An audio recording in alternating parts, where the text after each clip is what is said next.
North Korean leader Kim Jong-un didn't give a New Year's Day speech on January 1st this year, but wrote a rather short letter to the public encouraging them to continue striving through difficult times. He gave nothing away on how Pyongyang currently stands on relations with South Korea or the United States after talks to denuclearize the North with the US didn't see progress after key summits in 2018. The North hasn't yet acknowledged Joe Biden's electoral win over his rival outgoing President Donald Trump, who built a personal relationship with Kim Jong-un. We discuss today what the North may be planning for 2021 and whether relations with South Korea or the United States will get better or even worse in 2021. I'm joined by Mark P. Barry, Associate Editor of the International Journal on World Peace, based in New York, and Chon In-bum, former Lieutenant General of the Republic of Korea Army, who is now Vice President of the Korea chapter of the Association of the United States Army and Megali chapter of the US Air Force Association.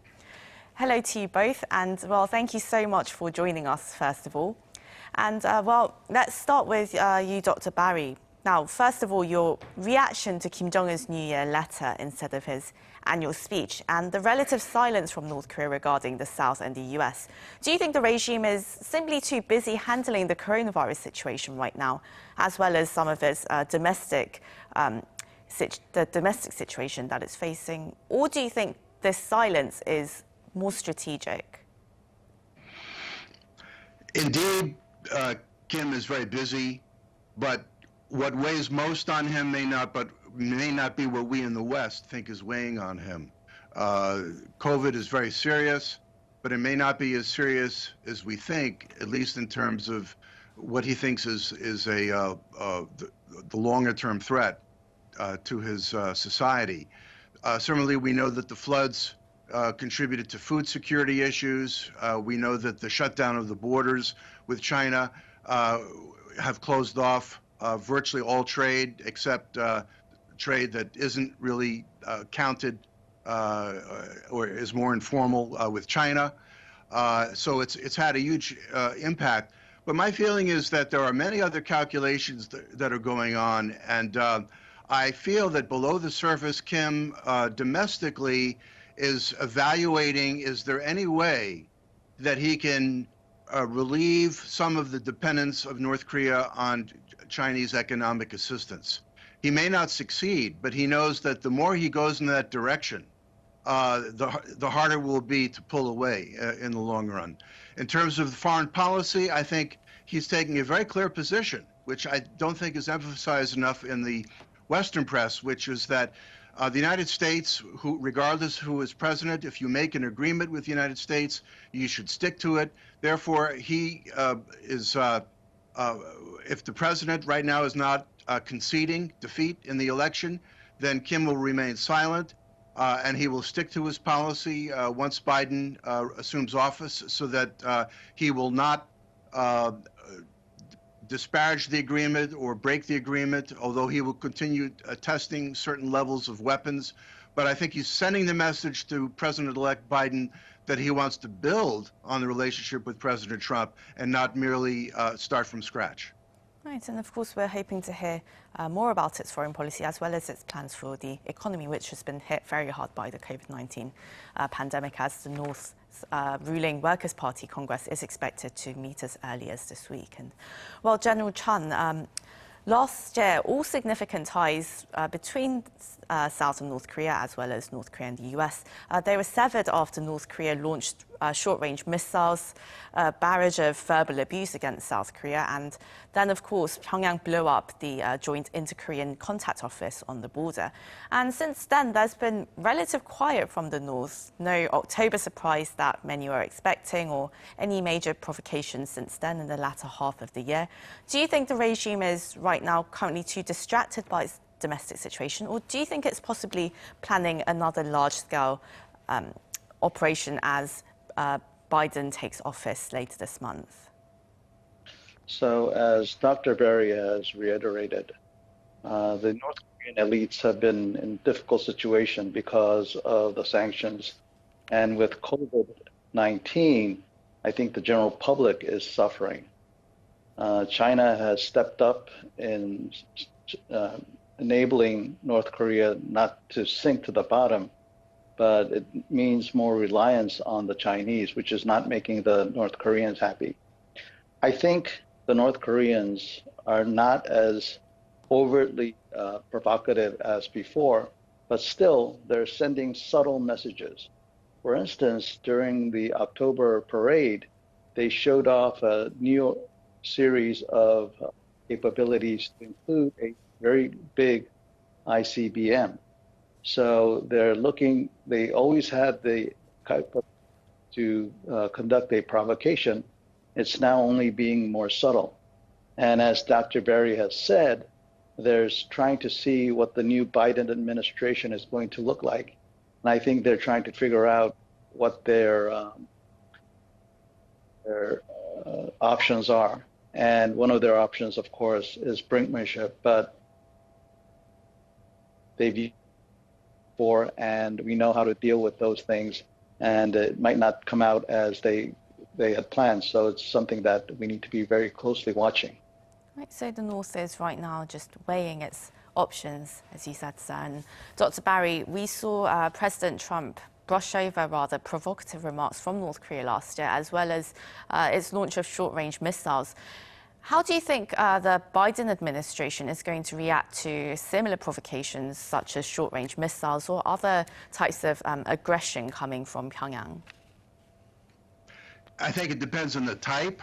I think if it continues the kinds of things that we saw, particularly short-range missiles and multiple rocket launchers, launch of those small rockets, I think he would do best to not deplore them, but at least say he's disappointed in them, but not to take it any further.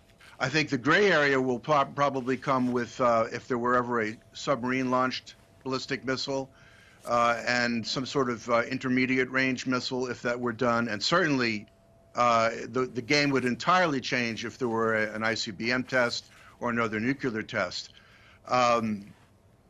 It's very, very important for the Biden administration, particularly from day one on January 20th, using back channels, if not public channels as well, to provide some assurance to Kim Jong-un that the United States will do everything in its power to restart negotiations in an equitable and fair manner, and we will be able to listen and to consider Kim Jong-un's demands and requests, but at the same time expecting reciprocity, and that unlike perhaps this past administration, that the United States is prepared to act in a reciprocal and step-by-step manner in order to provide mutual assurance to both sides. That has to be said on day one. And if it isn't said publicly for political reasons, it has to be said through back channels, of which there are many. So many are calling for Biden's incoming administration to facilitate a review of its North Korea policy. And General Chun, now Barack Obama's strategic patience policy seemed to only keep North Korea at a certain distance. And of course, Trump's approach to denuclearization and his personal relationship with Kim Jong-un also only went so far.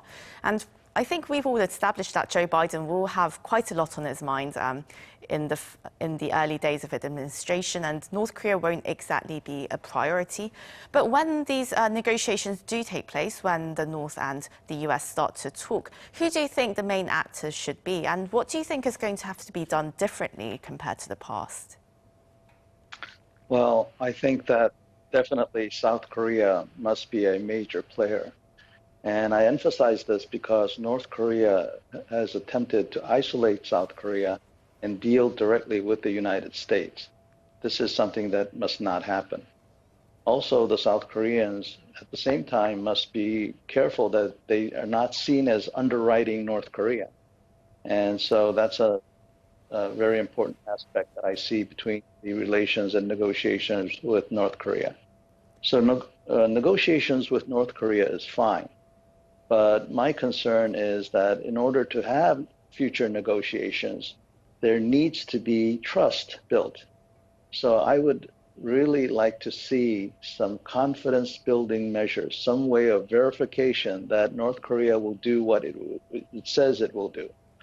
Having said that, the Western powers, including South Korea, needs to keep our promises as well. but sometimes we have limitations to that, and North Korea needs to understand that democracies just work that way. And so I think for the future, the first and foremost and most important thing is some form of confidence building and trust built in to future. And so you just mentioned that South Korea should play a bigger role in all of this. And of course, that's always been a tricky situation for Seoul because, well, it has always offered a helping hand, but when things don't exactly work out, it's ended up being the punching bag for the North. And how do you think South Korea should really manage its relations with North Korea in going forward?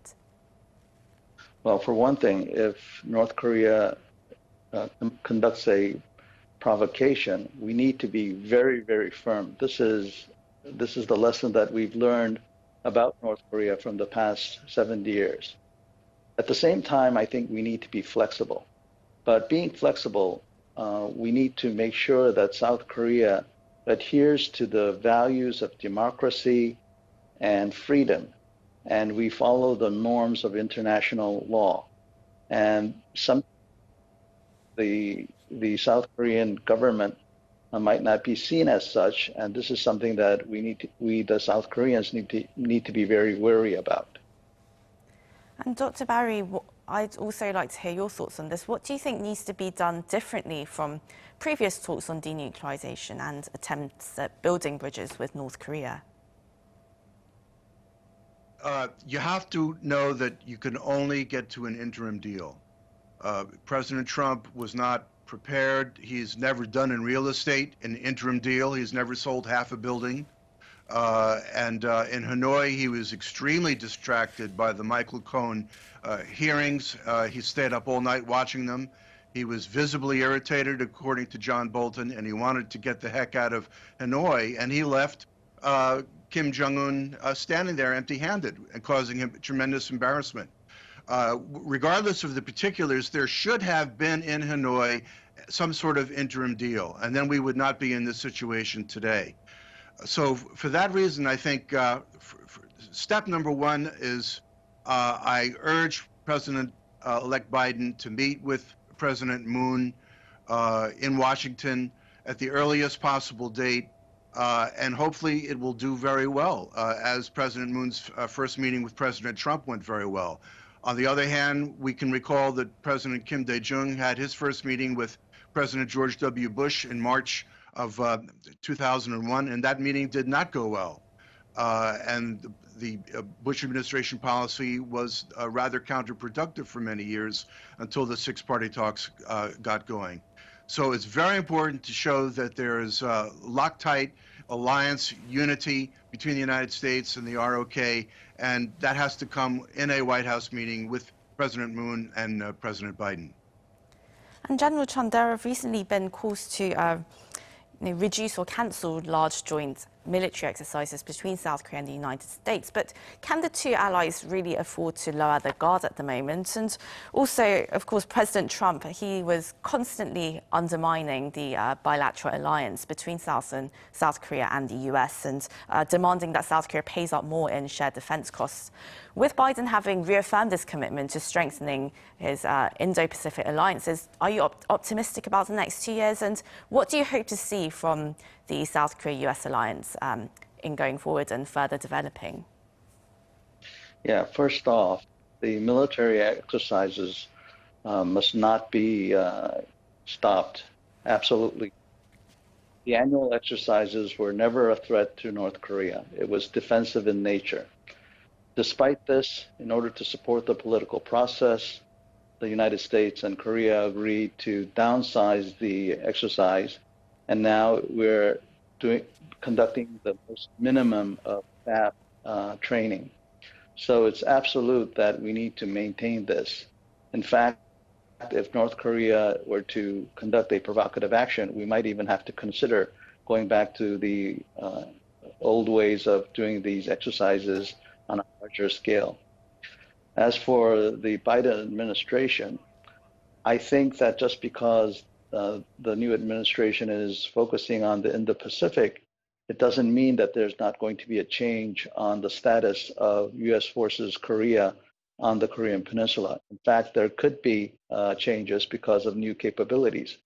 Whatever, I would expect that the United States and the South Koreans have detailed negotiations so that everybody understands what the other is trying to do. Sometimes I have seen that this is not the case. And so not going to be a breeze for the new administrations for us. And hopefully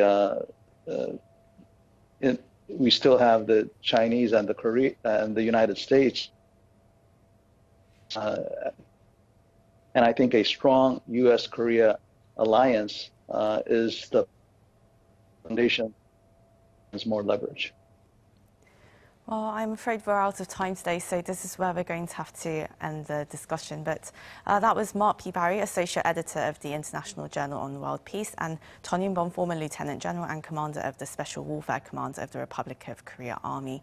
Thank you both so much for your time, and my apologies for having to cut this short. Thank you very much, and Happy New Year. Happy New Year.